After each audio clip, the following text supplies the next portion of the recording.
Assalamu Walaikum. Hello friends, how are you? Welcome back to my another video. In this video, I will show you how to set print area in Excel with header. Let's get started. At first, you have to open your Excel spreadsheet. Now we want to set the print area with header. At first, go to the insert menu. Select the header and footer option. Now you can see here showing the header text edit option. Now I am click inside the box and write my header text.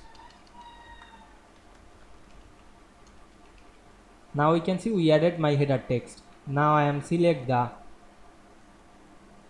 all cell, then go to the page layout menu, click the print area drop down menu, choose set print area, then go to the file menu, click print option. Now we can see here the print preview and here the header text.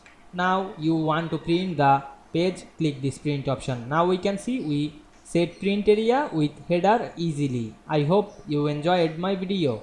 Please like, comment, share and subscribe my channel. Thanks for watching.